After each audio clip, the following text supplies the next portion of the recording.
Welcome to Ojas Oasis. This is a place where you will learn how to optimize your body, mind, and spirit in ways you have longed for a long time, perhaps your entire life. Our mission is to help you cultivate, nourish, and protect your ojas, your immunity, and inner peace. Smrita Choubey is here with us today. I'm so excited to have you. You're the founder of Veda Warrior, a cannabis product that is, based on Ayurvedic principles, and it's such a cool concept and such a great product, and the branding is beautiful. And I just love having fellow entrepreneurs on, especially in the Ayurveda space. And the first question I'd love to jump into with you is, as an entrepreneur in the Ayurveda space, how you found Ayurveda or how Ayurveda found you. Sure. So I suppose I'm very lucky in that Ayurveda found me. I grew up in a Brahmin family that is very spiritual.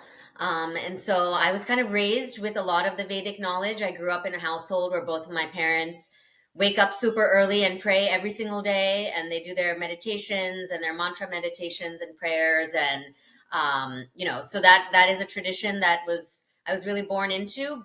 Before my parents, I saw my grandparents doing the same thing. And then Ayurveda was just baked into our way of life. We were chatting about this a little bit when we were talking, but a lot of families don't say I practice Ayurveda. They just are being, and that's their culture, that's the food they eat, that's the rituals that they do for daily self-care. And then later in my life I realized that it was all Ayurvedic. So I think I was practicing Ayurveda without knowing I was practicing Ayurveda, just because it's how I was raised by my Totally. mom and Yeah, dad. I remember you telling me a bit about, the history of your family and the meaning of your last name, which I found so fascinating. If you want to give listeners a little sneak peek into just the history of your family and how deep your roots are into this tradition, into this wisdom science. Sure. So my last name Chaubey is actually originally in Mhm. Sanskrit was Chaturvedi, which means four of the Vedas. And my mom's maiden name is Dubey, which was originally Dvivedi, which means two of the Vedas. And we believe that originally these were scholarly titles that you would win, like for example, doctor or PhD. Like today, those are titles that we earn through rigorous study and tests and initiations. And so that's how in the ancient times there were scholarly titles that were awarded to people who had mastered one, two, three, four of the Vedas. And so, since longer than we can actually track historically, our family and certainly our family name to this day kind of stands for this just devotion to the Vedic principles on both my mom's side and dad's side. And just exploring that heritage and history was absolutely the foundation of the inspiration for starting my business. Veda Warrior, which is our brand, and then Veda Farms more broadly, which is our farmland in Bihar. I just come in from a family that knows where we're from. Like we've been from the same land since the 1800s, at least, possibly earlier. But that's just as far as we are able to actually prove through like paperwork and all. And so my family still owns that land to this day. I have the privilege of safeguarding its future now and making sure that our traditions stay alive. But yeah, we're from northern Bihar. We have been grain farmers there since the mid 1800s. And now I'm really extremely excited to just continue exploring that long term history of my That family is and building the future. amazing. I mean, talk about rich, like a lineage tradition. I mean, just to be stewarding land for that many generations and to know that your ancestors were so saturated in this knowledge that they were considered masters, and given the honor of, I mean, carrying that last name also just through this is such a, you've been blessed, but you're also blessing them and carrying on everything that they left you and really honoring that. So I just find that to be Mhm. so beautiful and inspiring. It's really amazing. Thank you so much. I really appreciate that. And, I also see it with a lot of responsibility because Ayurveda and the Vedic sciences more broadly are still around because every generation of humanity stewards it forward to the next generation. And so if every single generation hadn't learned these principles, really felt that they resonated with them, and each generation does the test, right? Like everyone has the young people who are the skeptics of like, are you sure? Are you sure that this is actually true? And every generation has the young people who start as the skeptics, and then they've validated it with their own methodology. And then at some point, you get to the point where you're like, I really want other people to know this as well. The power of this wisdom is so tremendous that it's worth knowing, it's worth preserving, it's worth teaching.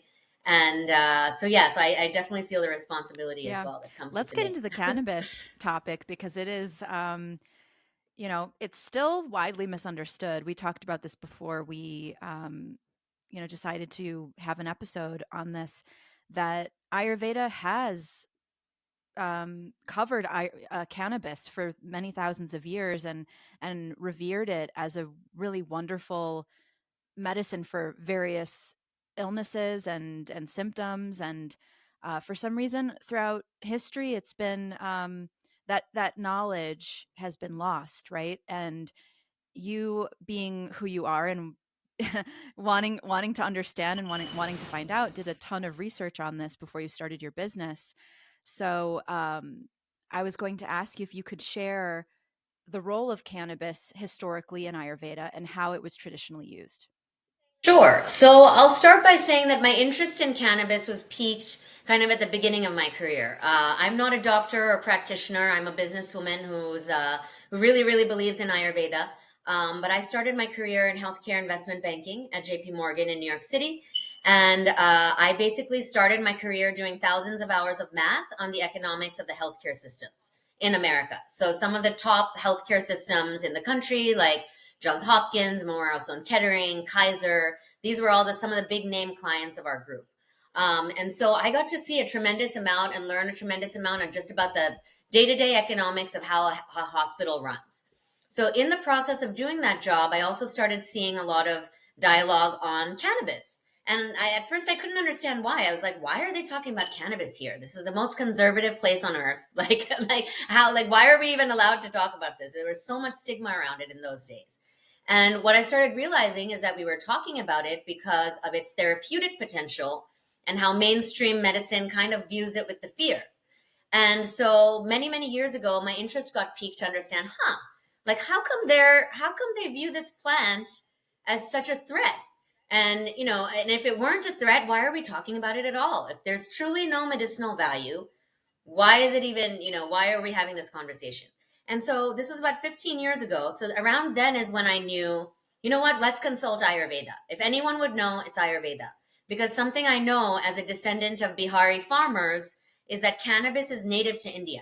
It's a wild crop. Nobody, there's no commercial agriculture today other than some very limited licensed growing of hemp.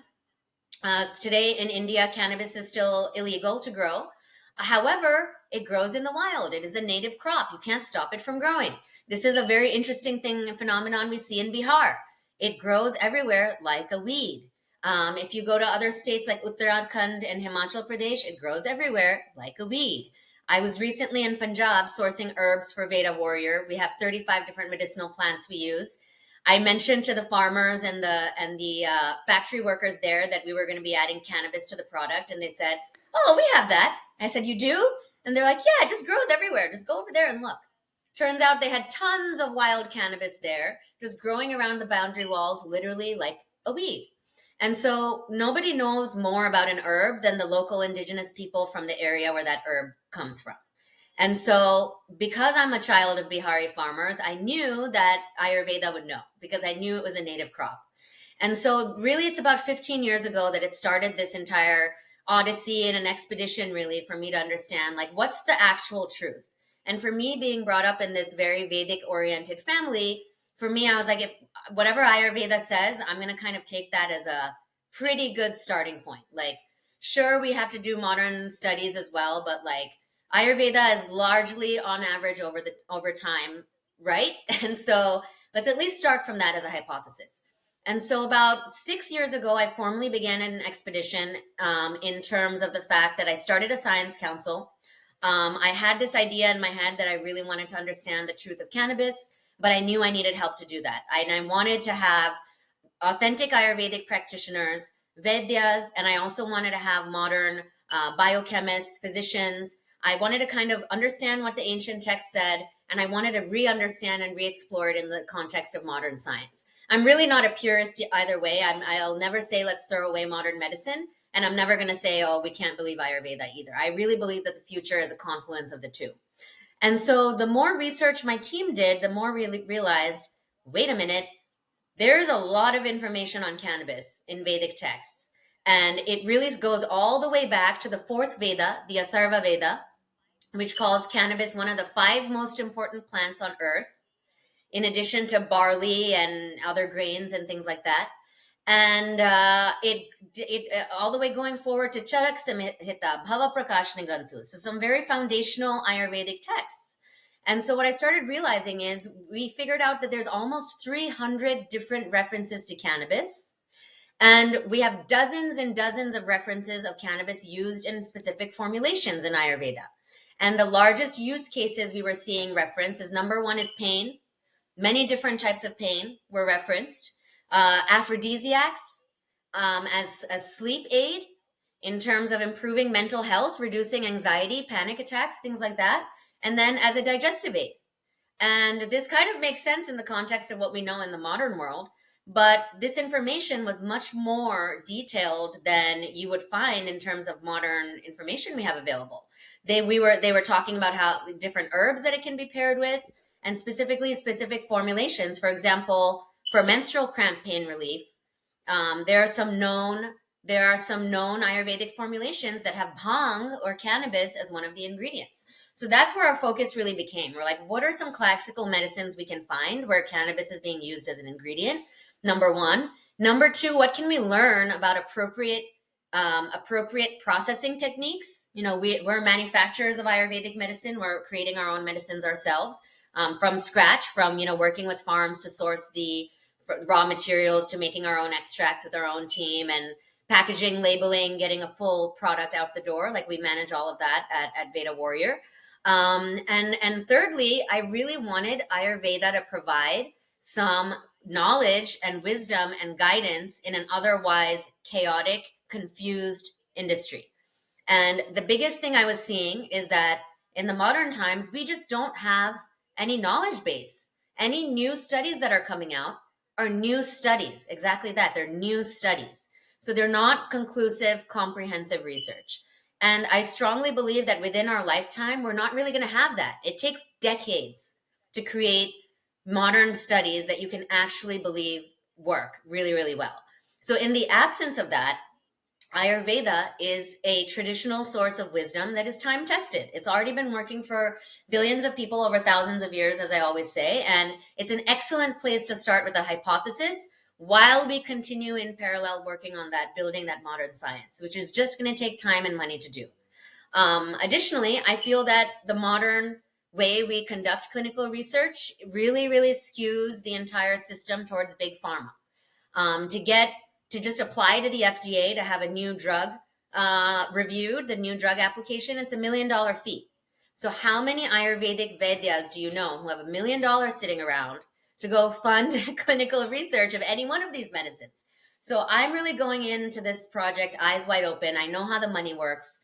I know all the different ways that mainstream healthcare has set it up to keep plant-based and traditional and indigenous medicines kind of out of the conversation altogether.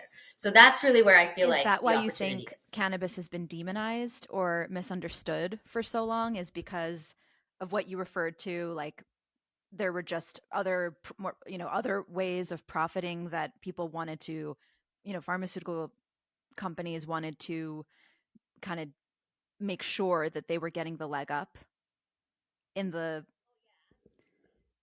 Oh, yeah, business world? absolutely. And some of this research was also foundational to how we set up our business model. So, very early in my journey, kind of when I was starting to get inspired to do this research, one of the first questions I asked myself was, how did cannabis get banned in India to begin with?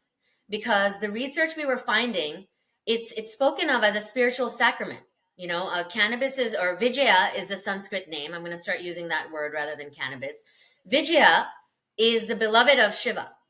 and it has a place in some of our earliest creation myths. For example, the tale of the churning of the cosmic ocean, which I'm sure most of your audience is aware of. But they may not be aware of the fact that in the churning of the cosmic ocean, when the gods and the demons are churning the cosmic ocean in order to extract the elixir of immortality, that was the cosmic event where Vijaya or cannabis was introduced to the whole to humanity as we know it.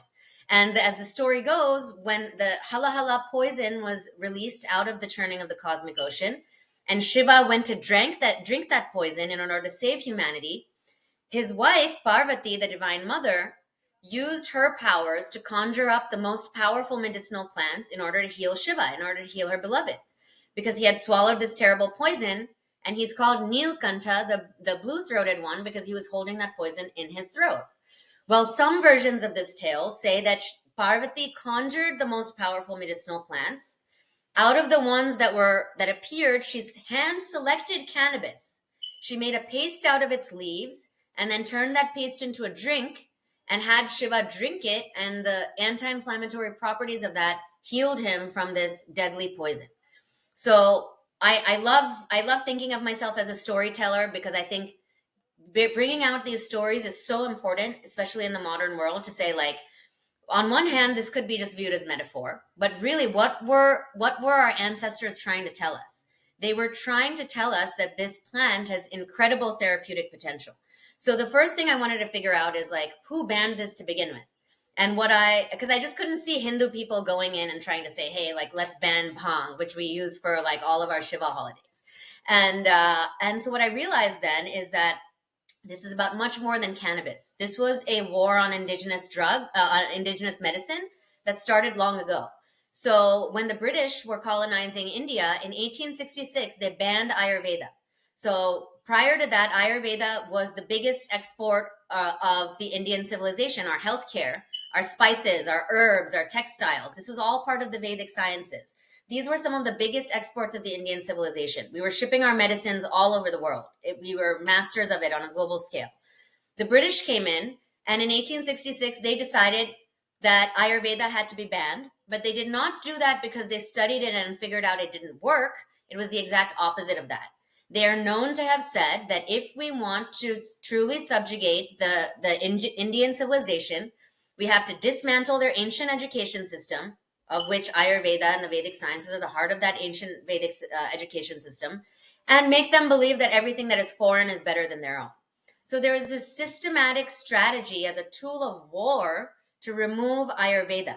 And at that time, they were actually cutting off Vedya's thumbs, so they would no longer be able to do pulse checks and everything. There were entire universities that were being burnt down. People were being killed for this. There were lineage keepers that were, raped and pillaged, and terrible, terrible things happened, violence, you name it. So what I realized is, like, this wasn't just about cannabis. At first, this was a movement against Ayurveda to say this can't be anymore, and we have to bring in this whole new Western medicine system. I also read reports that the British actually sent emissaries throughout the Indian civilization to figure out what would happen if they did ban cannabis. And they actually reported that, hey, this is part of their medicine and their spirituality. There's a big chance they're going to rebel if we outlaw this. Nonetheless, they outlawed cannabis in 1933.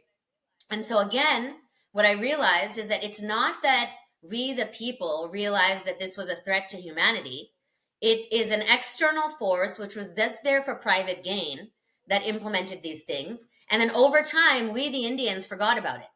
And it's not necessarily our fault. Once something becomes outlawed, you can't have doctors talking about it. You can't have scientists talking about it. You can't sell it. You can't talk about it on TV. There's no dialogue. So once a government goes against a specific thing, they completely cancel your ability to have open dialogue and then, of course, do research. And so what I realized is that there was all sorts of economic forces at play. First, to discredit Ayurveda. Second, to take down cannabis, which is a very, very powerful plant which threatens many different industries. Cannabis was being used for fiber. So imagine the textiles industry. Today, the plastics industry. Now they're finding hemp-based bioplastics where you can literally create plastic bags and straws. Can you imagine what a huge threat that is to the plastic industry, to the construction industry? We have big pharma.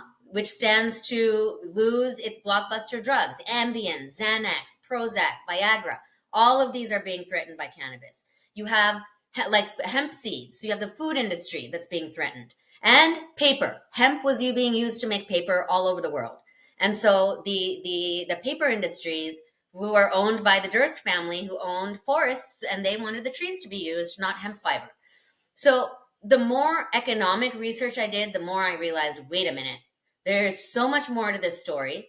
And we need to kind of wade through the bullshit and figure out what's actually right for me as a human individual versus what's right for, the power players of the earth who are kind of moving the rest of us around like little chess pieces in order to maximize their own I got a profits. little emotional, no surprise there, when I hear you talking about the dismantling of the culture and just that knowing how many generations of women weren't able to live or not only live the truth or know the truth, but like share and openly practice the things that ground them in their family. And it's like it's such an essential core part, like using cannabis for rituals and Hindu rituals or for Shivaratri, like that is sacred. It's not just yes, it's a medicine, but there's so much spiritual significance to that. And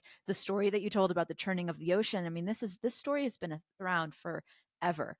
uh it's funny, as you were telling it, I had always thought that Shiva was able to alchemize that poison in his throat on his own. And it's like, wow, see, like I was missing his there was a female involved there that had the ability to create medicine and heal her partner, heal, her love. And that's the divine feminine. So how convenient that that part was omitted, or is omitted, or just, kind of dismissed. But the divine feminine is rising. I mean, Smrita, I see how passionate you are, how this is a passion that runs deep within your bloodline. And I can feel that. And I also feel similarly, like, even though I'm not of Indian origin of this lifetime, I could take a 23andMe and see, maybe I have like a smidge, because I love Indian culture. And I love that plants and all these traditions have been preserved and protected despite the odds. Against all the odds, we're still here. We're still talking about the turning of the ocean. We're still talking about the Artava Veda. Or the Arta Veda. Sorry, Artava is the different word, different Sanskrit word that actually means the female reproductive system. They're very similar though. But we're still wanting, as the divine feminine, to there's something within us that's like, no, we need to heal humanity. We still feel this divine connection to that story. We all have Parvati in us, and we are seeing people suffering endlessly with, and I'm also, I'm with you. I'm a curious person. I'm not True curiosity doesn't have room for judgment in it. So as I hear about the research and I keep an open mind with how to integrate, and how, as you the beautiful word of confluence, how we integrate modern healthcare and a more ancient way of seeing the body and seeing how we can use medicine, plants as medicine. But I'm just I'm amazed at how deep down the rabbit hole you are willing to go, and probably because you have that mind where you're so curious, like you want to know.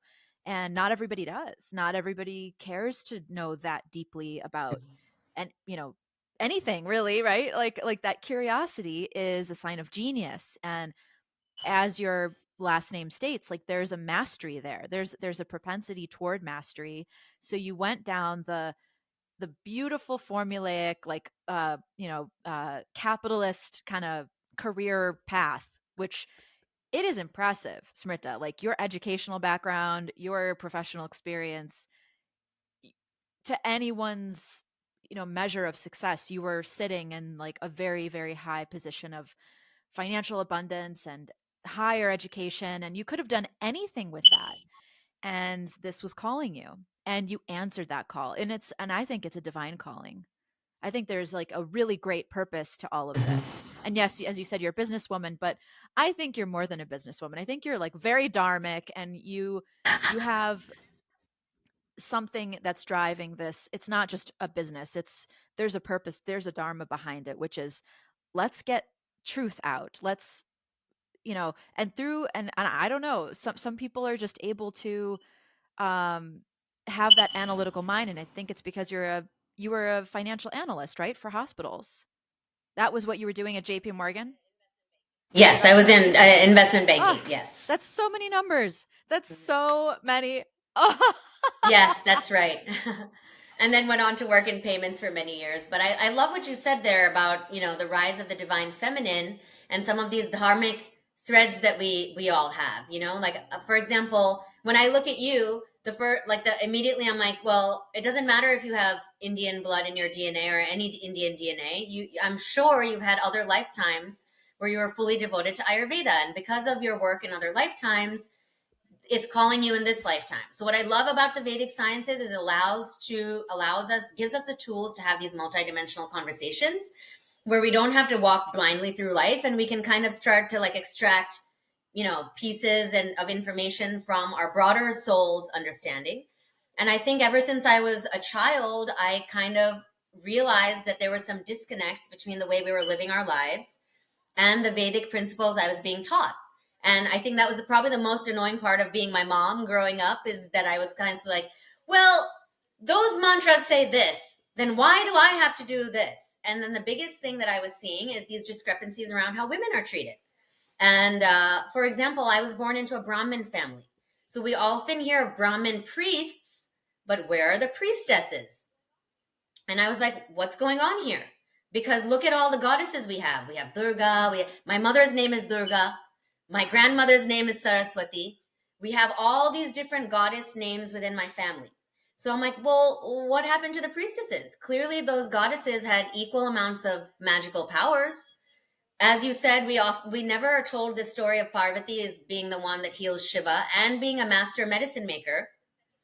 And also, the second woman that was left out in the story is Vijaya, Cannabis, who is a feminine spirit. And as we know in Ayurveda, all the plants have spirits, and those spirits you're invoking the help of those spirits, not just the physical body of the plant itself. So, like, we forgot her altogether. And in fact, her name's been dragged through the mud, and she's been vilified as a drug and a danger to society. When actually, this is one of the most powerful medicines Earth has to offer us.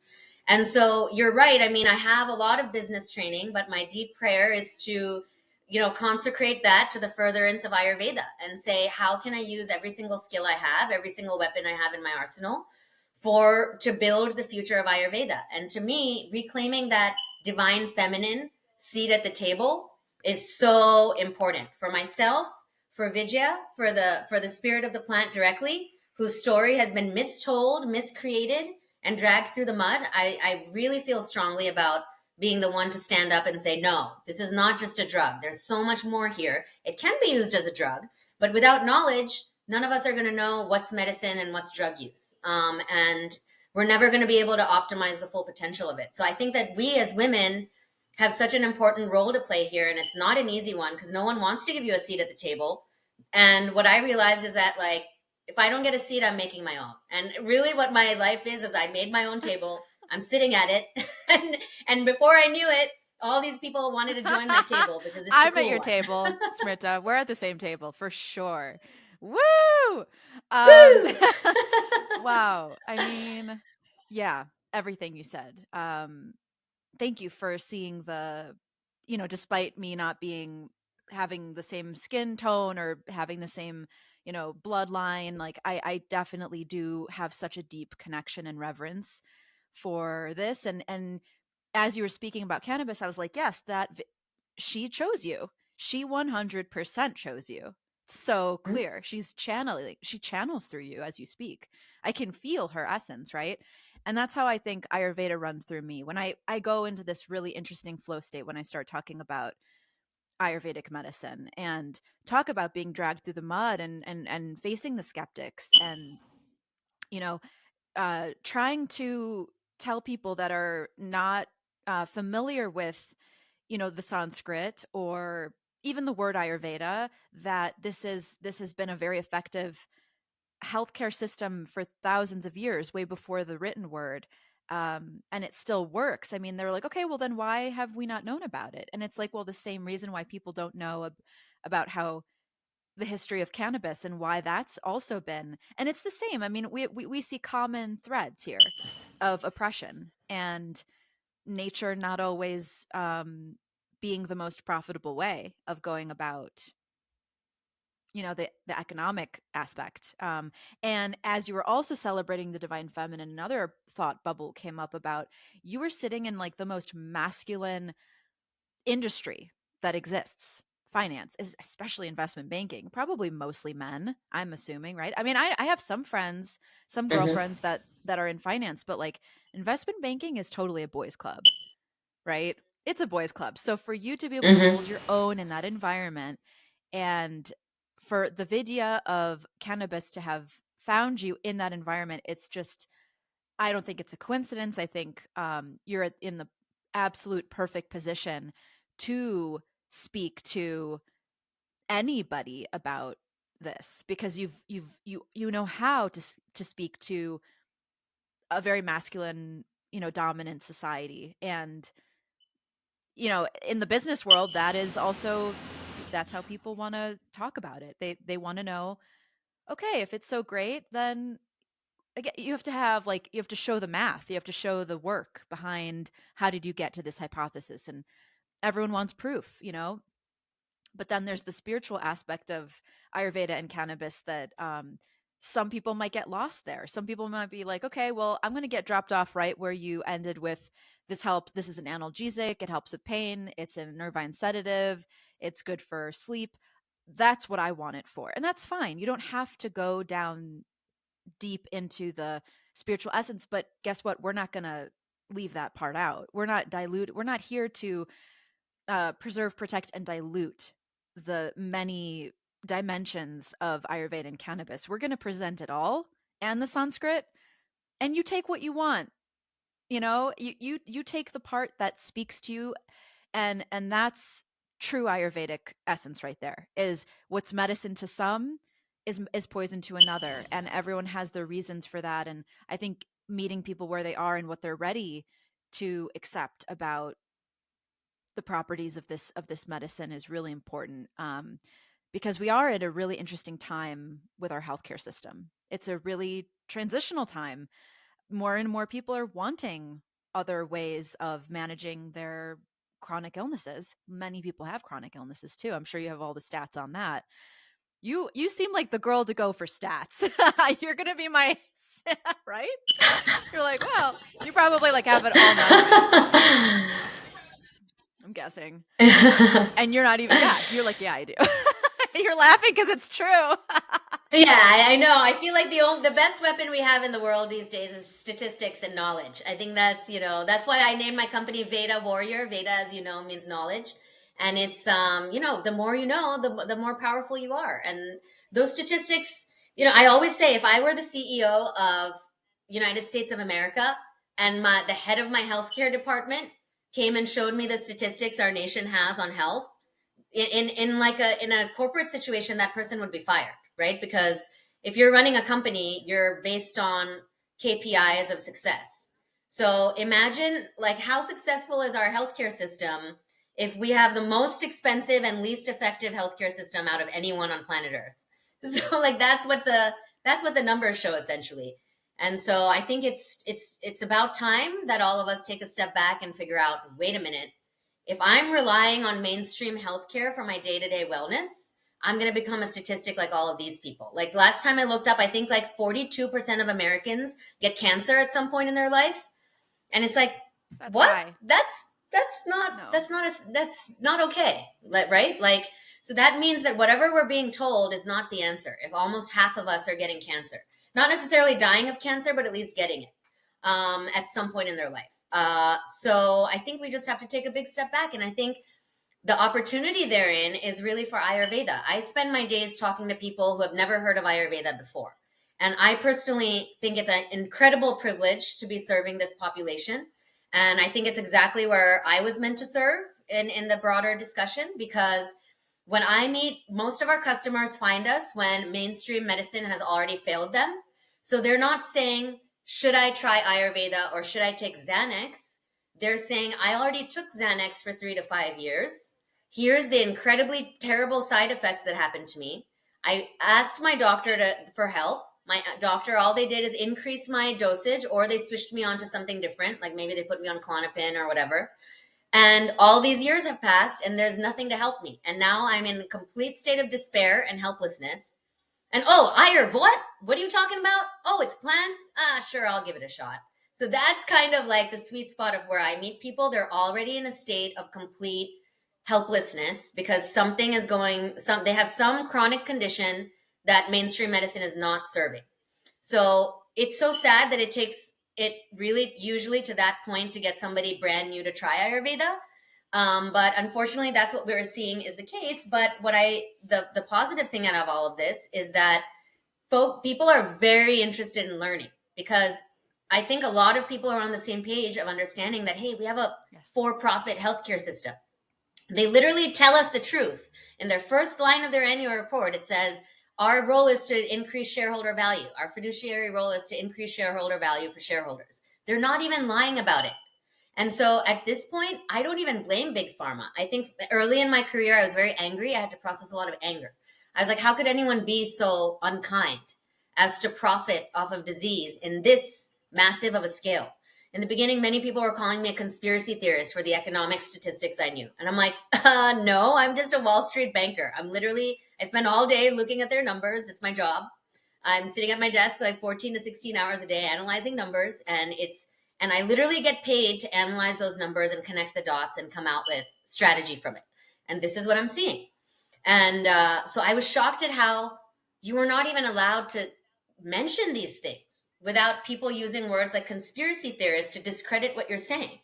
And what I started realizing is that, I have an Ivy League education. I was working in one of the most elite banks. I'm 100% trained to look at that financial data and come up with conclusions from it.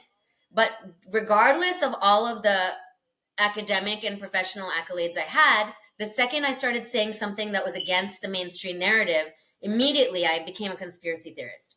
So I was like, there is a system here that is designed, and it's there and it's invisible, but it's designed to squash dissent, like squash dialogue. And the roadkill in this whole situation is Ayurveda. So part of being an Ayurvedic entrepreneur is learning how to kind of like work in this stealth mode. I really feel like myself as a Shambhala warrior. I can't use all the tools that other fellow entrepreneurs can use, because there's all these things working against it. Just today, actually, Montel Williams reached out to me because they loved what I was doing, and they said, we want to have you on the show. The second that they heard that cannabis was in my product, they're like, oh, no, that's a non-starter. We can't have you here. And this lady was so interested in everything I'm doing. She's obviously had seen my website before she got on the call with me. They had done their research and proactively reached out to me. But the second she found out there was a cannabis as an ingredient, oh no, we can't do this. So then I was reminded, I'm like, see, these are the invisible systems in play. Because had I been able to be on that show, I could have talked about Ayurveda. I could have talked about how Ayurveda has been healing sleep and pain and digestion and sexual vitality with cannabis for thousands of years. But that's not a narrative that the big power players of our world want to be on national TV, right? So it's all of these systems that are at play to kind of like squash these dialogues, but it makes our work that much more important, of saying like, we're not just going to give up. We have to be creative, and we have to find ways to work around it. And that's unfortunately the system we've been in Ayurveda. Like they've been after our lives since 1866, and here we are still standing, right? So the community has a lot to be proud of, that regardless of, like, we defied an empire. We defied the entire British Empire. We declined to lose our wisdom. But then I think there's a next level of reclamation to come. It's like, where has our wisdom gotten edited? And I think that was a big thing that I was noticing as I started sharing this information with other Ayurvedic practitioners and Vedas. I was shocked to see that some people were not open to receiving this information at all. And in fact, many people told me I was bastardizing Ayurveda. And then I really had to come back to the actual text. So again, that's why like knowledge is the ultimate tool for all of us. And I had to say, okay, well, it says so in the Atharva Veda. So shall we just cross out that line? And if so, like, do you have the authority to edit one of our foundational scriptures? No? Okay. Well, let's go on to the Charak Samhita. Like, are we taking edits to the Charak Samhita? Because it says it on this page. Bhava Prakashningantu. Are we, so should we not believe everything else it says as well? Or is it just that you think they lied about the cannabis part? So these discussions, it took a lot of care and patience and education really to even reopen this conversation. And I think that now, for the first time ever, Ayurvedic practitioners are becoming more open to this dialogue because a lot of patients are coming to them saying, hey, I'm using cannabis for my stress relief. And I do like, my dream would be to see the Ayurvedic community, number one, go back to the text. Don't take my word for it. This is not me trying to invent a new solution. I'm just a historian. I'm not a doctor. I'm not a practitioner. I think of myself as a storyteller. I'm a tradition keeper. I'm a medicine woman at heart. And I'm really a historian. I'm like, my role is to go into the text and find the references, and then the practitioners and the Vedas and the scientists, you guys can do all the work to like figure out the next steps, right? But my role is to at least come up with that list of like, what about these 300 references? And what Can about we her revisit story? that? It's always been his story. It's always been his story. Case in point with me not knowing Right. about that Parvati was the healer of Shiva, because only his story is Yeah. frequently told. It's all about Shiva, and Shiva's amazing, but I Mhm. wonder, right? Like you were talking about these invisible threads of what has been keeping women from stepping into this more uplifted, empowered place of just who we naturally are. We want to heal. We want to nurture. We want to, share and be there's so much abundance within us that it's been oppressed, and it's time for us to sort of those of us who are in a position of reclaiming that slowly but surely. I have no doubt that we are waking up the whole population to not just in like this purely feminist voice, but in a voice of like, we're all missing out when the feminine gets oppressed. Like we're missing out on parts of ourselves that feel like they're dying or feel like they're malnourished. Or this is in men and women, this divine feminine energy, right? It's not gender specific. It's like men Mhm. also need to remember. I mean, even the guys sitting at the big pharmaceutical, like those meetings when they're talking about the profits, like there's something within them that obviously forgot about how important this is for life to prosper. And there's different forms of abundance. We talk about money a lot in this country, but Lakshmi is more than just the gold that's coming out of the pot. There's abundance of generosity. There's abundance of knowledge. That's Saraswati more so, but abundance is more of like a consciousness state, right? And feeling like there's plenty to go around, right? There's plenty to go around. That's true abundance mindset. It's not just competing over which drug gets the most whatever you know profit. It's actually, and this is how I feel, this is how why I feel perhaps that Ayurveda has taken so long to percolate and join us here in the West, is it hasn't been an inclusive model. I don't think the healthcare system has been seeing the value yet of integrating other systems in. And that's just I think that's a scarcity mindset of there's not enough room for them, and there is room for us. There's plenty of room, and we're not trying to replace, like you said earlier, we're not trying to attack anyone, and this isn't anyone's fault. This was a machine that was Mhm. built a long time ago. This has some deep roots. It's a understanding is what it is. It's lack of knowledge. It's ignorance, which is one of the pragnya prada. It's one of the main causes of disease, not only in the body but in a culture. People just don't know. So that's why, we are doing what we're doing, I think, and devoting our lives to it, because we know that. And also, the divine feminine way is not aggressive, it's soft, and she trusts that the river Mm-hmm. will flow, and we'll get there. It's not a race. We're not yes, yeah, sure, in some ways, of course, we know time is, there is like, the clock is always ticking. We always have to go get to the next thing that we have to do, sure. But then we meditate, or we do some yoga, or we do some pranayama, or we have like a sangha like this, we have a talk with people that are like-minded, and sisters on the path, I think, are so important. And we remember it's gonna work. And that, what you just said about having been denied a seat at the show because of cannabis, I have no doubt that was like a delay, but I don't think it will be denied. I think it's just a matter of time, and timing is very important. Venus is in retrograde, and you know we're part of a cosmic clock too, and sometimes what is what seems to be like a door closing is actually because it wasn't the most auspicious time for that door to open. We don't necessarily want to Mm-hmm. question the intelligence of the universe in terms of timing. And so also, it's like, sure, there is some anger to reconcile around, why has it taken so long for this knowledge? And gosh, like, so much suffering could have been avoided. But you know what? The spiritual aspect of it is, perhaps that needed to happen for us to really truly appreciate this knowledge and give her the reverence that she deserves, because we know a world without it. We know life Mm-hmm. without Ayurveda. We know life without indigenous Mm-hmm. wisdom and tradition. And the further we get away from that, the sicker we become. So maybe it's time to find our way back to the mothership, the source energy of what it is that really makes us feel healthy, abundant, truly abundant, and have conversations like this. And that's why Ojas Oasis exists. This just came out of who knows where. Channeling, right? It's a mystery. It's very interesting. Like, we don't know why. We think, oh, because maybe my grandmother was a doctor, or maybe I have generational trauma and I became the healer of my family.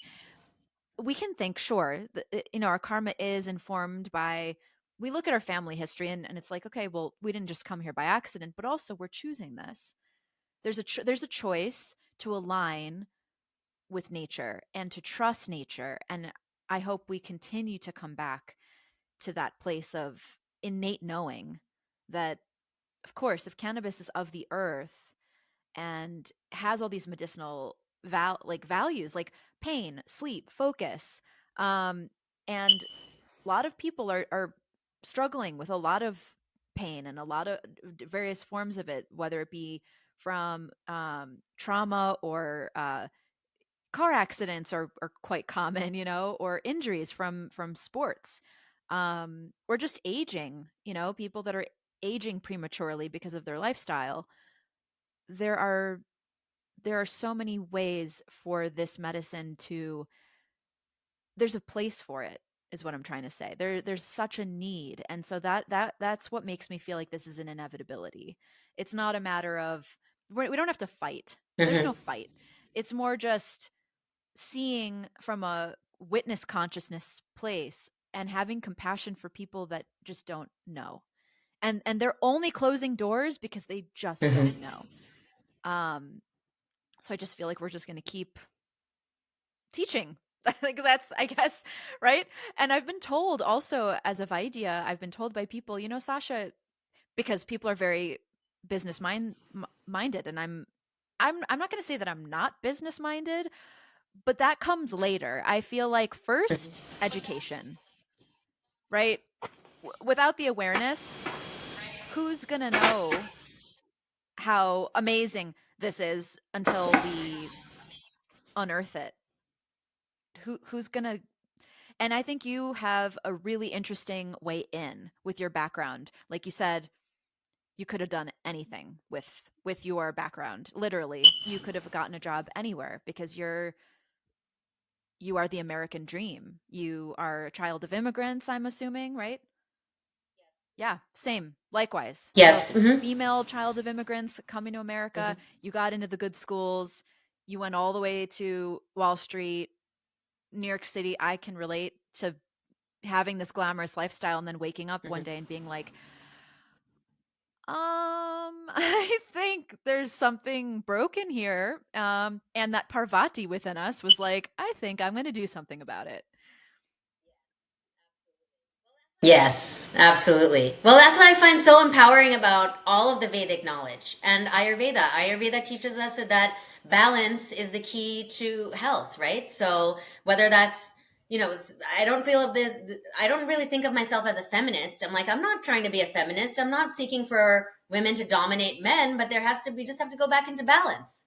And until we get back into balance, it's going to feel like we're taking some of the men's power. But it's really that they got too much for a while. But also, I loved what you were saying about, some of the darkness being here to be a teacher. And absolutely, I think a daily part of my practice is that I'm never against anyone. I'm for whatever it is I'm for. Like, I'm not battling. Like, I love the archetype of the warrior because I think it's so important. And there is an element of that I think is needed right now because this is about us standing up for whatever is true to our own hearts. And if we are in a dark age society, we have the yugas in the Vedas, so we're in the Kali Yuga.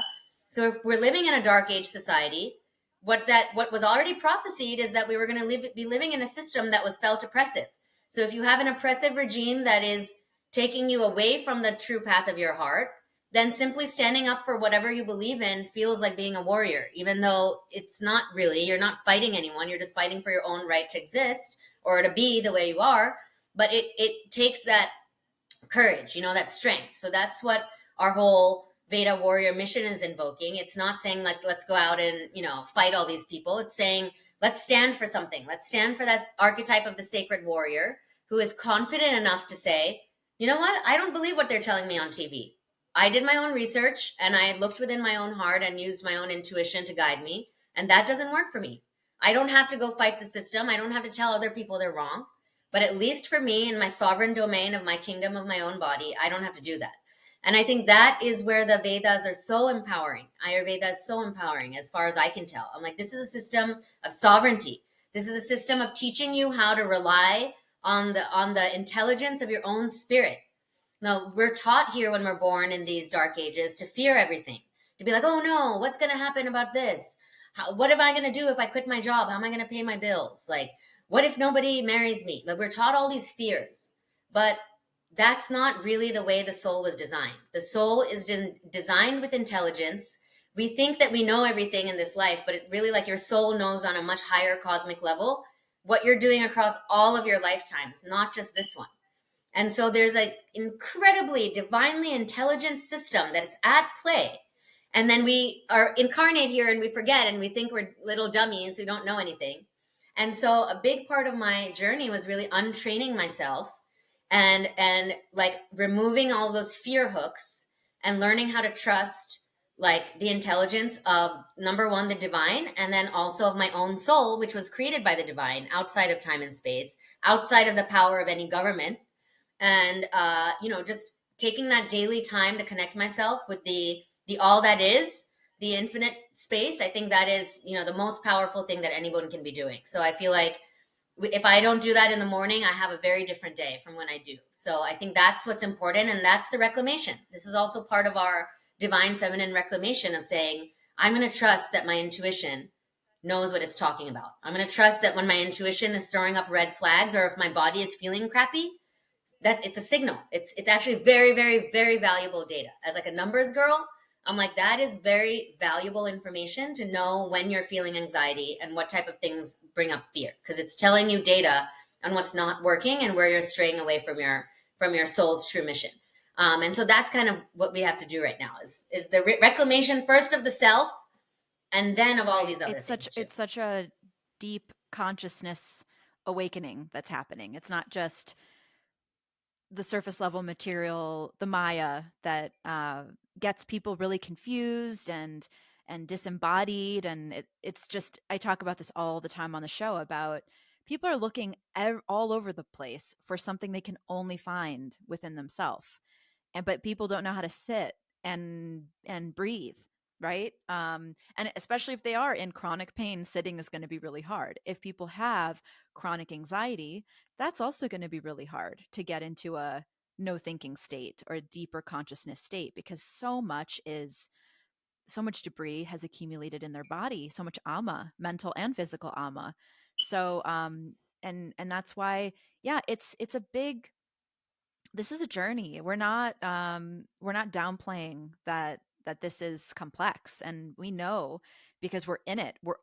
I think we're in the same raft or boat. Like you're with your brain, you get to solve for a certain part of the journey, and I'm solving for a different part, and that's why it's so important to realize, like, we are at the end of the day. I mean, we kind of all are in the same boat. There's this really cute animated film that just won an Oscar called Flow, and if you ever want to see just a very uplifting silent film, but that's very beautifully done and speaks to a lot of what we're talking about we're all in the same boat, kind of figuring out, without helping one another to figure out how to survive here and create harmony on this planet, nobody wins, because we can't do it by ourselves. So everyone has a different strength. Some people are going to be rowing the boat. Other people, when the holes come up, they're going to be figuring out a sustainable way of keeping the ship literally above water. When the storms come, who's going to stay calm for everybody and be that support system? Sort of like a Vata Pitta Kapha situation. Like you need all the doshas, you need all the different types of thinkers, and it's a team sport, and which is a really good place for me to actually like bring it full circle into the, when we talk about the healthcare economics, because that's one topic we've never covered. Because I don't know anything about it. So I'm like, Smrita, school me. I don't know what, in theory, Ayurveda has, of course, like endless potential for enriching our economic system. I think, like, I mean, just your product, Veda Warrior, all that you're doing, but I know so many fellow entrepreneurs, like in the product space. Um, Suniti, she has this product called Pure Miti. I was just talking to a friend, Sarah. She has Dancing Elephant. It's like these kitchery kits that are just like, it's like so easy to just bring Ayurveda into um, a place where it's creating jobs. It's also giving people more knowledge about how to digest easier, because there's spices that people aren't used to normally seeing on their packaged goods, like coriander and fennel and cardamom, and they're like, oh, what is this? And then that's the gateway into the knowledge of, sometimes you just have to like create the prototypes and prove it. And I think we are sort of like the pioneers of proving, look, this doesn't have to be so esoteric. there's a there's a very real material place, but the roots are never going to be uh cut, because the roots are what make it magical and powerful. And that's why it's so important for some of us to be the ones who do go down the rabbit holes and have explanations of why, because people, I don't blame them. I don't blame them for wondering, why has it taken so long for Ayurveda to get into our, zeitgeist, and why isn't it being accepted by health care insurance companies? What is the delay? And that's a Smrita question. It's not a Sasha Right. question, although as I learn more, perhaps I can be like, well, and I'll reference somebody that's smarter than me in that department, like you, like of I don't know, I really don't know why, and I don't know if you know why, but Yeah. Well, I'm certainly not smarter than you, but I have researched this topic, and I feel that in order to really understand the truth of why has it taken so long, quote unquote, for Ayurveda to make it to the modern zeitgeist, I think we have to zoom out a little bit and look at a longer period of history. So, since ancient times, Ayurveda has been a global industry. And so, once upon a time, Ayurveda was mainstream healthcare, at least in Asia. But Unani was inspired by Ayurveda, traditional Chinese medicine, all of these were kind of grown up together. And, I know the TCM folks will argue that they were first, and the Ayurveda people argue that they were first. We don't know who was first, but really, They're indigenous systems of wisdom that had been in Asia for thousands and thousands of years. If we want to understand from the Vedas and the Upanishads how this wisdom came about, it kind of says that we were told through meditation. In the Upanishads, it says we were told by those who know. And so what we know is that this wisdom wasn't invented in the traditional modern scientific way. It was derived through meditation, as at least how it started. But then we also had human beings for thousands and thousands of years studying it, making the medicines. And also there were global trade routes throughout history. So the entire world was consuming Indian spices for a lot longer than we think. They had these very established Silk Road, the trade routes. And so many people think Hippocrates was inspired by Ayurveda, right? Like the humors he talks about are similar to the doshas. And so what we start realizing when you really do a lot of historical economic research is that we're not trying to build something new. This Ayurveda was already a global system of medicine thousands of years ago. It's really to do that historical research to understand how did it go from being a global system of medicine to being gone altogether. And it really dates back to the last story I was telling you, which is that it was dismantled as a tool of war. The British Empire was conquering nations all over the world. And, these times are prophesied. I don't blame the British or anything like that. We have the yugas. It's described in the Vedas that there's going to be golden ages and there's going to be dark ages, and there'll be two intermediate ages, right? So in the dark age, all that is good has to crumble so that we as souls can learn what it feels like to not have that wisdom, as you said. Like, so now all of our souls are becoming masters in the knowledge of what it looks like when Ayurveda's gone. So that's important wisdom. And because of that wisdom, we are feeling a strong sense of desire about how it needs to come back. And it's that desire that manifests the creations in the world, right? And so it's really important. It was important for us to go through this as souls. However, if you look back on history over the last several thousand years, what you realize is that it's not that it took so long for Ayurveda to get to the West. It's that it was already mainstream healthcare. It was dismantled because of war, and it was kept dismantled by the power of private interests that kind of were the owners of the modes of operation, to use a Marxist term. These are the people who own the businesses, own the factories, own the empires and the armies and all that. Those people stood to benefit from the opposite system, and so it was dismantled because of that. So if we don't understand the history and the economics of why things are done, we're never going to know the truth of reality. And if we're just going by what we listen to on TV, and during COVID, this was really, really apparent to me. I'm a corporate strategy girl. I've spent the last 17 years working in corporate America. I know what it's like for a corporation to have a mission and then to deploy its marketing team and its PR team and its finance team and its product development team and its legal team to affect that in the world with billions of dollars of a budget. I know what that looks like. So when I hear a lot of what we hear on TV and in mainstream news about healthcare, the first thing that pops up in my mind is like, this was designed by a PR team. That PR team answers to a for-profit corporation, which told us the truth that their primary goal is to increase shareholder value. So we're not being told the truth a lot of the times. We're being given a marketing pitch, and we assume that marketing pitch is what's right for us. But this is how the systems of capitalism have kind of co-opted healthcare, and we got a little bit far away from answering the question of what actually creates health. So that is where Ayurveda, I think, is actually a very radical source of knowledge, because it wasn't designed at a time where we lived in this corporate system. It actually does want to create the ideal health for the individual without taking into account what's profitable for whom. And so I think that is the challenge for the modern day Ayurveda entrepreneur, is how do we operate in this world where the system is what it is? We all have to pay taxes. We all have to pay salaries. We all have to, run a profitable business. But within that, how do we run a business that is 100% focused on doing the right thing for the people? And so that, I think, is the new paradigm of leadership that I'm really hoping to embody. And I really believe that is divine feminine leadership. The feminine is the nurturer. The feminine is there to make sure that everyone's taken care of, not just the self. This is why if you study matriarchal societies, you'll realize that actually it's not that the men were like slaves or anything. Think of the Native Americans. The grandmothers would appoint who the chief was. So the men still had a very, very powerful role. They still got to be kings and leaders and chiefs, but they answered to the vision that was set up by the matriarchs.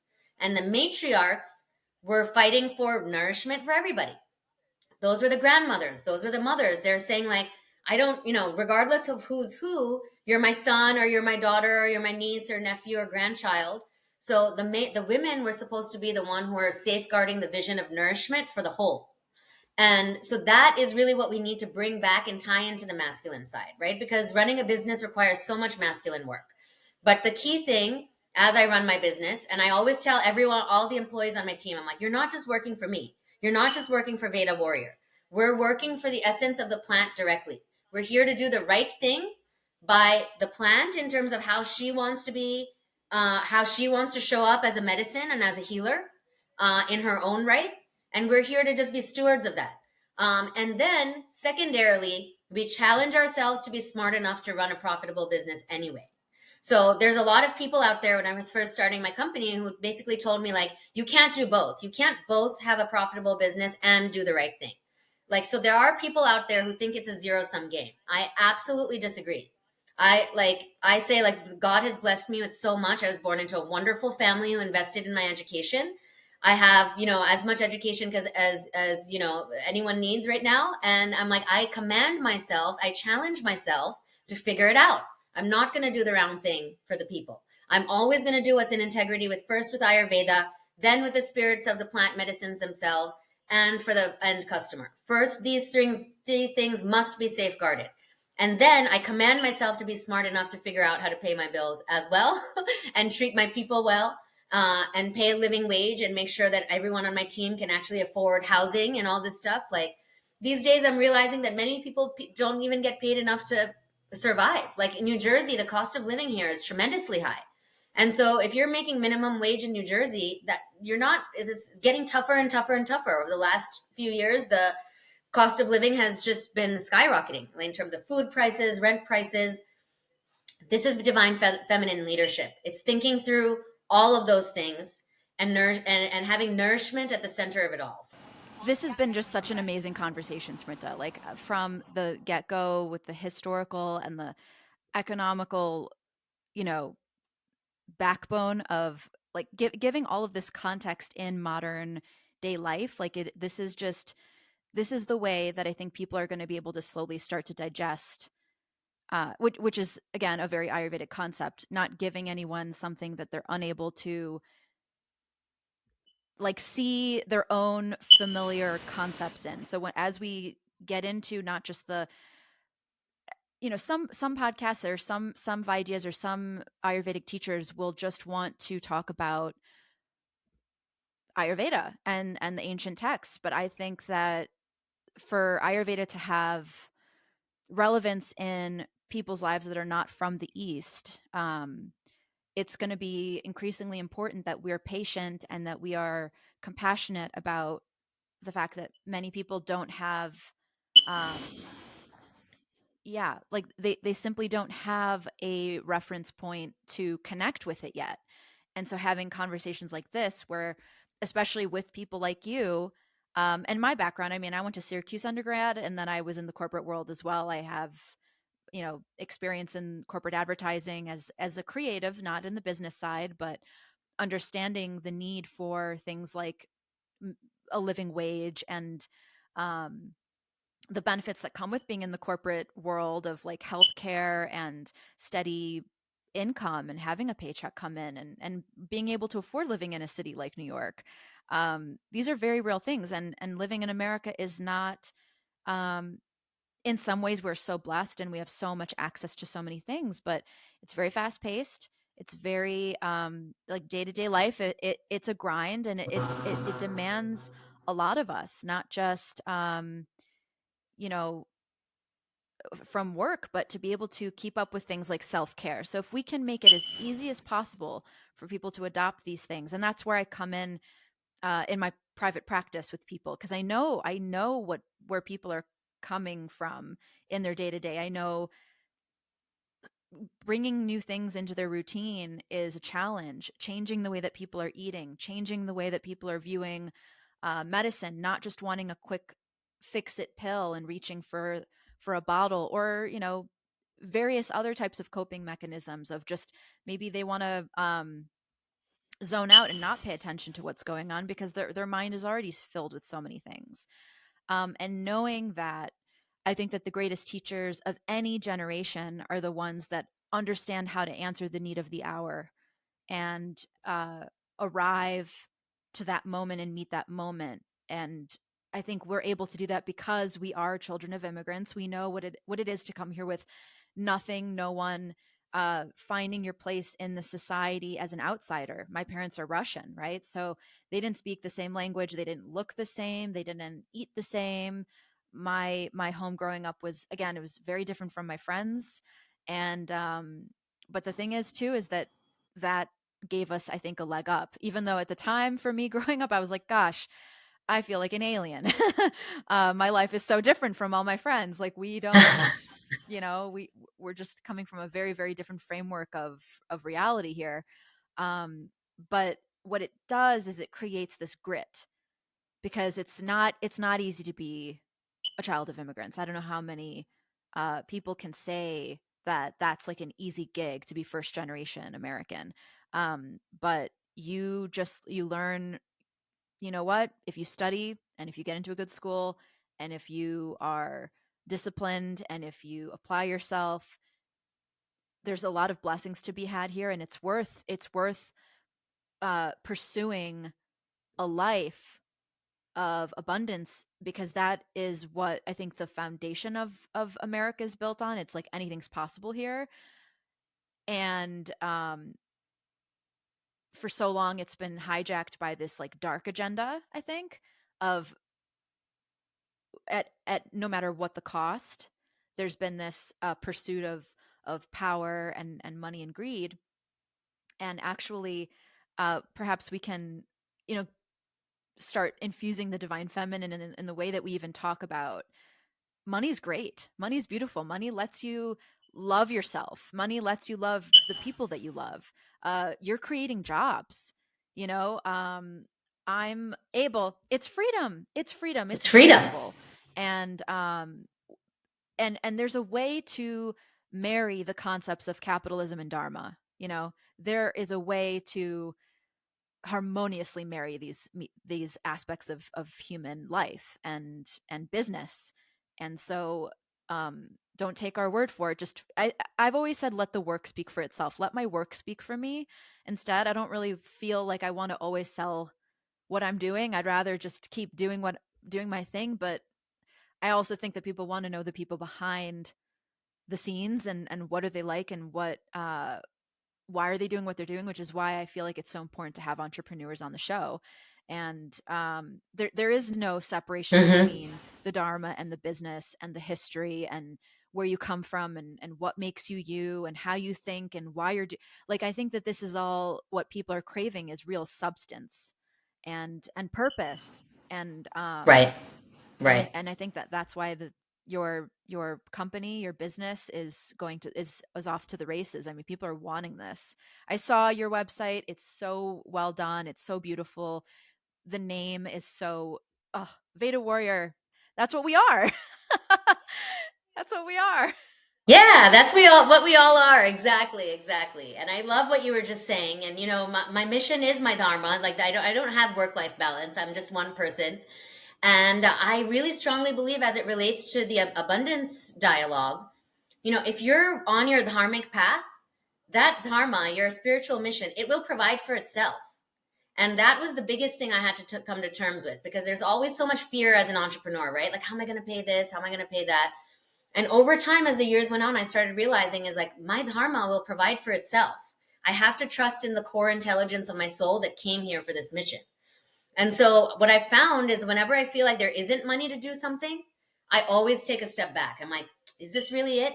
Is this actually what's in the best interest of my business? Or do I have some egoic attachment to thinking that this is the next step? Because of course, we're always going to put in strategies in place and stuff like that. And I think we should do that. But whenever I hit a roadblock, I think that's so important to just come back to that dharma, because when you are on track, somehow the money always shows up. I have had instances where I've seen such little money in my account that it was like scary. But then the second I course corrected and got back on the right path, something would magically happen. Like some investor would happen, or I would get an order that I wasn't thinking I would get, or it's magical, really.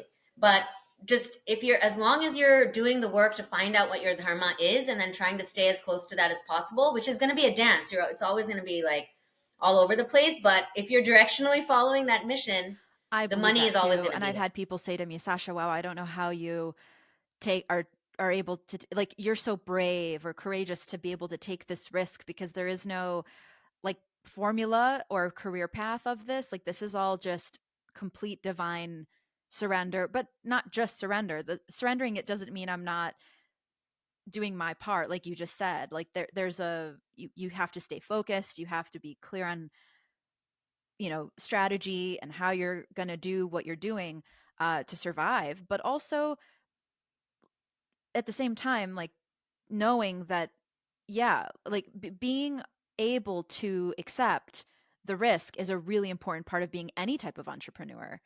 But in Ayurveda, we have the advantage of understanding cosmic intelligence, and also when you're doing something dharmic, the whole universe is supporting you and wanting you to succeed. So it's not just your own, like, oh, Hmm. Sasha or Smrita, we're part of something much bigger. We're serving something much bigger than ourselves. And in that way, I always feel that as I take the step, the path appears. Each step that I continue to take, and it definitely require bravery to do it, even if you have that faith is tested along the journey, and there will be moments of, wow, like, I've like, you don't necessarily yeah, like, because they're, Absolutely. again, like, the cosmos, like, when Mercury goes retrograde, stuff happens. When Venus goes retrograde, stuff happens. When there's an eclipse season, which we're in the middle of, that's going to be some interesting volatile energy that is surrounding all of us. None of us are um, immune to that because we're all connected. But having the tools, like we literally were just saying in the beginning of the conversation, or maybe even before we hit the record, of we have the tools. So in that way, we're able to navigate stress in a way that's like very intelligent, because we've studied it, and now we are doing the part of actually applying it to daily modern life, which is, we're going to be things get thrown your way all the time, or boulders are put right in front of you, and you're like, well, I'm either going to have to climb that thing or move it or stop. And stopping isn't really an option, so you're going to have to start training your mind to be stronger, to meet the need of the hour, which I think, thanks to our ancestors, I think we are up to that challenge, and supporting one another starts making it much easier to move those boulders when you have a team. Absolutely, absolutely. And just thinking through what are all the connectivities in throughout the Ayurveda community. Because in researching some of the economics of, I really wanted to understand how Ayurveda worked in the ancient times. Like when we were in the golden ages, what was like the ideal state, right? And so the key thing that I was realizing is that there's so many parts to the Ayurvedic supply chain. And it starts with the farms. That's who's growing the medicine. It starts with the schools. That's who's teaching all of the medicine. And it brings together all these different people. So as I was building my modern day construct, first of all, I was realizing that a lot of Ayurveda companies don't really care about that connection to the land. And in doing my own studies, I was like, but if you're not using quantum principles to work with the land and pray with the land as you're growing the medicines, then we're not really achieving the full value of Ayurveda. Because growing up in my family, it wasn't just Ayurveda. We really focused on the Vedic sciences more broadly, and specifically on different mantra meditations. So there was a huge focus on how we do these mantras because it is scientifically proven that they create frequencies that improve our health and our overall effectiveness as a human being walking through life. And so the importance of the mantras was something that when I started building this modern supply chain, I'm like, wait a minute, we've forgotten this altogether.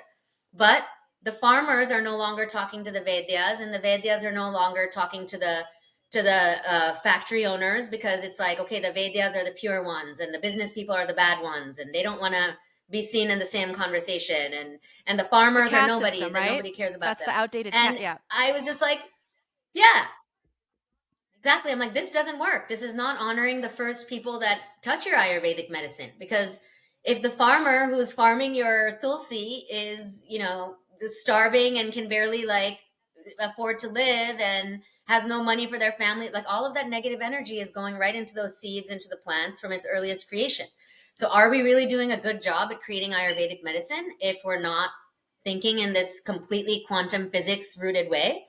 And what I started realizing is that unless we have these dialogues, which I feel like it's a lot, very, very fragmented, at least what I'm seeing in the US, because we're even more fragmented here, right? Like most of the supply chain is in India. So how as an American Ayurveda, either a practitioner or a Vedya or an entrepreneur, how are you supposed to really have this holistic business model unless you're taking the time? So for us, I mean, I actually fly back to India and I source those herbs myself. We take the time to meet the farmers who are actually farming them. We meet with every single factory employee who's actually working on the medicine making itself. So I think the people part of it is something that I'm really trying to bring to the focus, front focus of how we create our supply chain. But I think there's a lot more work to be done, and where I'd like to be involved, for my lifetime, is saying, like, how do we curate these cross-functional discussions to help deliver to the end person, which is the average American, a cohesive system of like high quality of Ayurvedic medicine. So we have to have these dialogues amongst ourselves. Like, I was at an Ayurveda conference last year and I started noticing that there's this huge divide between the Vedyas and the Ayurveda companies who are all the sponsors. And I kept hearing all this dialogue that kind of suggested that, like, oh, those are the money people. We don't like that. We're pure. We're the wisdom keepers, and I was like, it doesn't work like that. Because if the people with the knowledge are just going to look down at the people making the medicines, then it doesn't matter how much knowledge you have. You're prescribing a medicine or suggesting a medicine, recommending something that was poorly made. So then you're not delivering the value of Ayurveda to your end user. I also loved what you said about we have to meet people where they are. A lot of times Ayurvedic practitioners don't want to hear about cannabis or talk about cannabis. But they're also not realizing that almost 40% of Americans at some point have been put on a benzodiazepine or SSRI for anxiety or depression. So we need to understand that we're dealing with a population here where people are really stressed out, really, really stressed out, to the point that they're going into pharmaceutical drugs. And so I feel that Ayurveda can't just be like, oh, all of that is bad. You should just go meditate and do this Ganesh mantra. That's not a reasonable response. We have to meet those people where they are. Like, if you actually talk to someone who's wants to get off of Xanax but is currently addicted to it, no amount of mantra meditation is going to really support them, and they're not going to listen to you. You're going to lose that patient. And so being able to meet people where they are is incredibly important, and why I'm very passionate about like sharing all the wisdom that we got for free. I was like, this is open source wisdom. And I really want Ayurvedic practitioners to have the real truth about how to use cannabis appropriately, because there is inappropriate uses of it and there's appropriate uses of it. One excellent example, Ayurveda, as it relates to women's health. In Ayurveda, what we found is that they say that cannabis or Vijaya use actually helps with conception. So if you're trying to get pregnant, but they do not recommend that you take it while you're pregnant, internally, or while you're breastfeeding. But postpartum, topically, it was used as a pain reliever to support the woman in healing after childbirth. So this is a very nuanced description, right? In the modern times, we don't have conclusive science to say any of this stuff. But look, Ayurveda had a very nuanced, well thought out, well researched answer, such that if a patient comes to an Ayurvedic practitioner and asks, hey, am I allowed to use cannabis while I'm pregnant? We're not making any claims, but we can make we can say a historical fact that says, well, historically, Ayurveda suggested this. So now you're welcome to make your own decision, and I can't recommend anything, but this is what historically Ayurveda says. And if you broadly believe Ayurveda, then maybe that's a hypothesis you want to honor a little bit. But that knowledge is really the basis of those conversations so that we can help humanity where we are, which is that this is a stressed out population that's addicted to a lot of unnecessary prescription drugs, but one that is ready for a change. Like I see every single day, I'm like there's people out there who are dying for Ayurveda, but they've never heard of the word before. So that's my daily prayer. I'm like, how can I reach the people whose hearts are already seeking out for this? And by, that's how I do my marketing. I don't go out there and like do algorithms on Facebook ads and whatever. I every morning I say, may everyone who desires this frequency, may they find me easily. And may my frequency reach them. And so it's a whole new paradigm.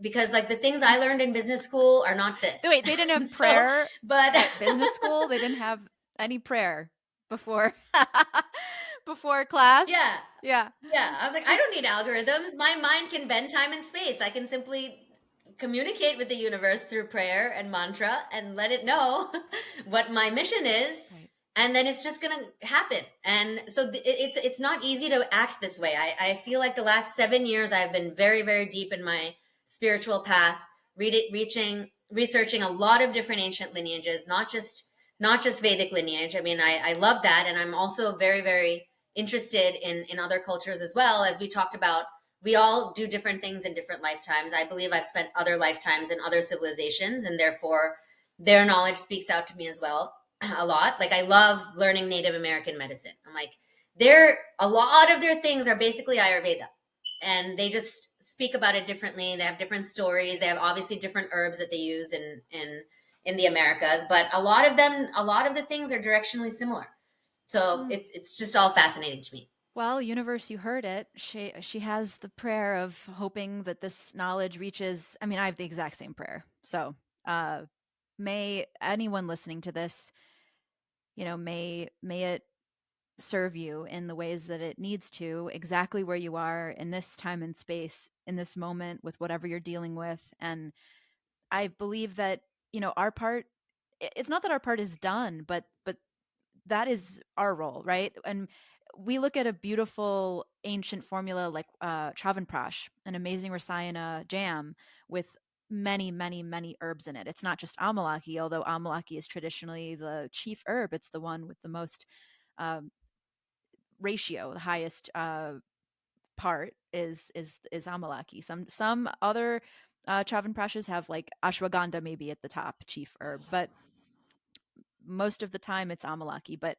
uh, every single herb in there has a job to do.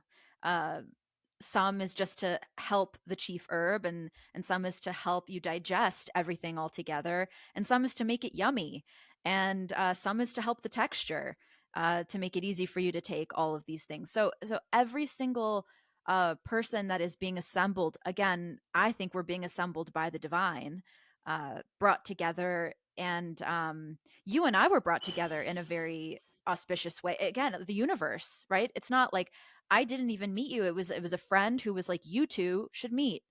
And that's how these things work, and that's how things get aligned, is we're just being ourselves, doing our work, and we get connected exactly to whom we need to at exactly the right time. And I know you and I had been trying to meet for a while and schedule this for a while, and it is time is a currency, and it's difficult to sometimes find that time. But I think I even responded to you uh in an email of like, I trust exactly when and how and where, and because we're part of something that is, we know how intelligent it is, knowing quantum physics, or the quantum realm, and how I mean, I don't know quantum physics, but I know that like spirituality and science have a lot more overlapping than people realize in terms of how energy works, and that we are all just energy, floating around, but we have this earth body that we don't realize that. It's not perceptible to the human eye. So you need to either study it, or go inward and start to unpeel the knowing within yourself that already knows this, or both, all the above. And I know we're like a little over time, and I think it was important that and I know we could, if I know we could let ourselves just, I was like thinking maybe we start talking about the economics of like how we learn Ayurveda too, because government does not give us any funding for any students who want to learn Ayurveda in this country right now. It's all out of pocket. For most people who want to go see an Ayurvedic doctor right now, it's all out of pocket, and it feels out of reach for so many people to study this full time, to get this deep. Like, you have to have a certain amount of resources to be able to do it and do it justice. If you're going to do it, you have to go all the way. You can't just like tinker, put a toe in. It's too deep of an ocean of knowledge. So to have that level of time, resource, that is beyond us. That's beyond our control. That was many, many, many karmas coming together to enable us to do it. And now we want that to be more accessible to everybody. So that path forward is, yeah, proving that this is something that everyone can benefit from, not just holistically and in a health capacity, but also economically. And we need to continue to do that. And I think we're doing our part in the grand orchestra, or the grand formula of the healing balm that we're creating by coming together on this path.